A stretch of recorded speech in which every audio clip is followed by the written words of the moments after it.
Hi there, Andrew Lessman here, and I picked an area that I seem to always be bombarded with questions, whether people stop me on the street or whether it's emails we receive or letters we receive, and that's discussing cholesterol. And not just in terms of our products, which I could talk about our Cholesterol and our Choco Nouveau and our oatmeal and oat bran, all of which contain an FDA-approved natural ingredient that helps to lower total and LDL cholesterol, and in so doing help to reduce one's risk of heart disease. There's an abundance of clinical science on those ingredients. That's why the FDA made that decision in terms of this natural ingredient. But I think more importantly, a lot of us don't really understand a lot of what goes on with cholesterol. There's a lot of misinformation circulating that says that no matter what you eat, because most of our cholesterol is made in our body, it's not going to change your cholesterol level, what you eat. Nothing could be more false. I happen to be someone that I could change my cholesterol by 100 points or more simply by what I eat. That's something that's more occurred as I've gotten older, that I very efficiently absorb cholesterol from food, and I don't metabolize it as well as I used to. Things change as we get older. Things change on a cellular level. Things change with our endocrine system. But the simple fact that if you look at cholesterol levels of vegans or vegetarians versus populations of meat eaters, their cholesterol levels are going to be substantially lower. That's the first very clear evidence of proof involving large populations that if we do consume foods that contain cholesterol, it does elevate our cholesterol. So yes, there is some homeostasis and some balance that goes on in our body, but ultimately, if we want to have lower cholesterol levels, we need to consume fewer things that provoke higher cholesterol levels in our body, and that's consuming cholesterol, also consuming certain types of fats that in certain individuals might stimulate the creation or the elevation of our cholesterol levels, things like trans fats and certain types of saturated fats. But again, I'm someone who's not afraid of fats. I love healthy fats, nuts and seeds and avocado, things like that, oily fish. I love the fats in all those different foods. But in terms of cholesterol, so many of us take cholesterol-lowering drugs that we don't think that maybe what we eat impacts our cholesterol level, but it does. And in fact, if we increase our fiber intake significantly, that alone could lower cholesterol levels 5, 10, 15% or more. Eating things like nuts and seeds and legumes, very rich in fiber, oatmeal, oat bran, significantly reduces our cholesterol level absent any other changes. And in most of us, when we start increasing our intake of things like nuts and seeds and legumes, we also tend to decrease our intake of animal products. I'm not a vegan. I was at one time in my life, a long time ago. But I have found that as I've gotten older and perhaps gotten wiser, I do eat less animal product. I no longer eat red meat. I do have chicken, fish, turkey, but I eat less of that as well. That animal protein I view as sort of a little bit of an assault on our planet. It's not the most efficient way to consume food. And if folks in Asia started adopting our meat-eating habits, our planet would be overrun with the environmental consequences of that. So I think more and more of us are thinking consciously about what we eat in terms of its not just impact on our health, but on our diet as well. But back to the story on cholesterol.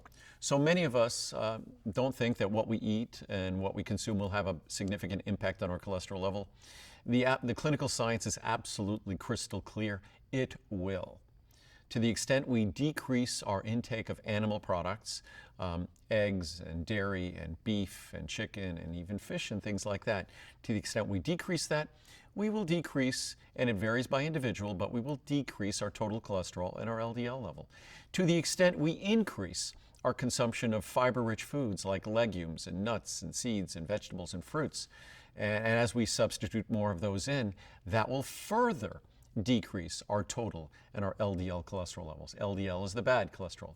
The way to remember that, LDL, bad cholesterol, just lousy LDL. So you remember the one that starts with L is LDL. HDL, that's the one we want to have as high as possible because that's the cholesterol that makes us happy.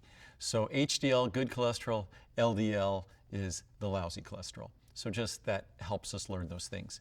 In terms of cholesterol-lowering drugs, the way the cholesterol-lowering drugs work is they specifically target our body's synthesis of cholesterol, which takes place principally in our liver.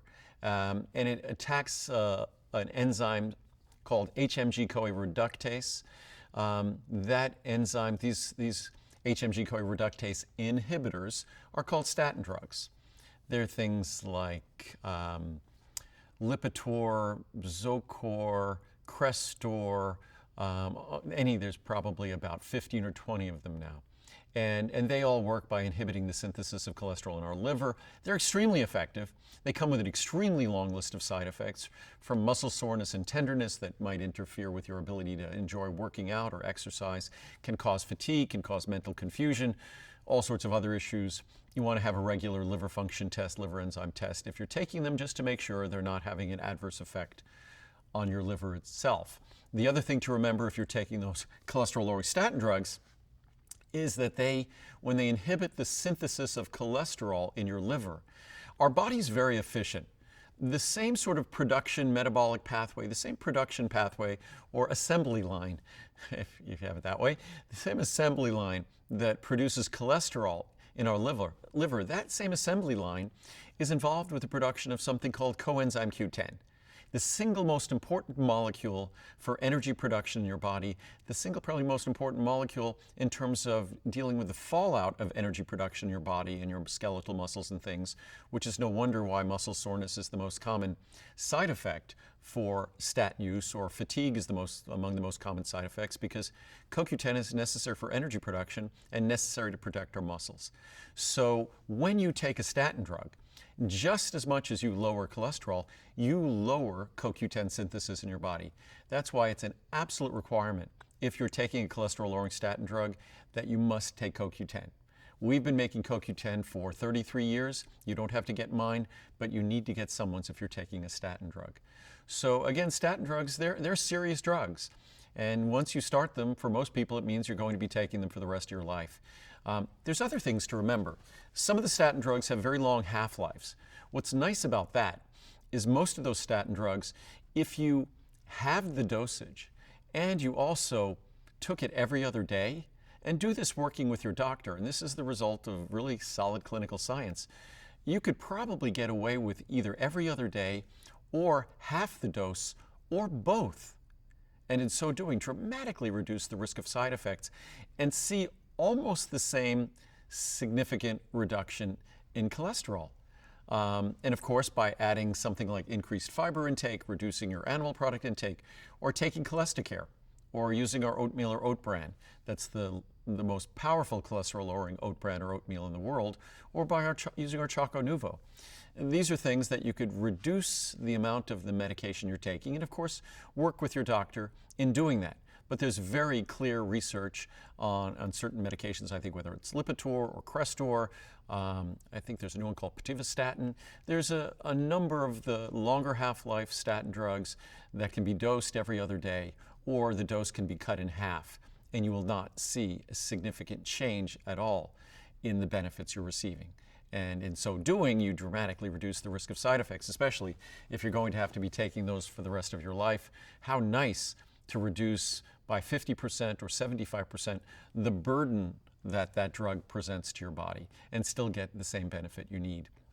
There's also cholesterol-lowering drugs like Zetia, which you could work with your doctor and perhaps reduce one so you end up taking less of either one. Could be taking them every other day, or could be, and in fact with Zetia, the standard dose is 10 milligrams, but the clinical science says that 5 milligram works basically exactly the same. So no one really needs to be taking 10 milligrams of Zetia. You could be taking 5 milligrams. And you could find the research if you just go to the National Institute of Health the database online. You could find the studies that talk about that. So I really didn't talk about my products very much, except for the fact that if they didn't do what they do effectively, the ingredient in them would have never been approved by the U.S. Food and Drug Administration to lower total and LDL cholesterol and to help reduce the risk of heart disease. So whether it's a capsule of Cholesterol you take with your 2 largest meals, or with, say, you could take with every meal, or whether it's a 26-calorie square of Choco Nuvo, whether it's having, as I do, a small cup of oatmeal or oat bran every morning. If you have the oatmeal or oat bran, you don't need the Choco Nuvo then, you don't need the Cholesterol then. Either one of those products delivers the same active ingredient and the same opportunity to lower total and LDL cholesterol. So hopefully, I kind of ran around the whole place here and talked about the cholesterol lowering drugs and how they work and how to perhaps get better benefits from them and how to balance them using some natural tools as well. Psyllium husk fiber. Psyllium husk fiber, we have a product called Fiber Mucil. Psyllium husk fiber, like our Fiber Mucil, when you add that to your Cholesterol or your Choco Nuvo, take them at the same time, it enhances the ability of that ingredient to lower your total and LDL cholesterol. Just as increasing the fiber intake in your diet in general, it will improve your regularity, which is a wonderful thing. It'll also help to lower your total and LDL cholesterol. It'll also help to reduce your risk of heart disease. So these are all wonderful, easy changes that anyone and everyone should endeavor to make, especially at the beginning of the year when we're a little bit more receptive to making those positive changes. In another little wellness video, I'll talk about Muriel's cookbooks, which are the keys to our eating healthy, because we mostly eat at home, and the keys to our eating healthy at home on a daily basis. So hopefully this was helpful and gave you some greater insights into cholesterol metabolism and the role it plays in our good health.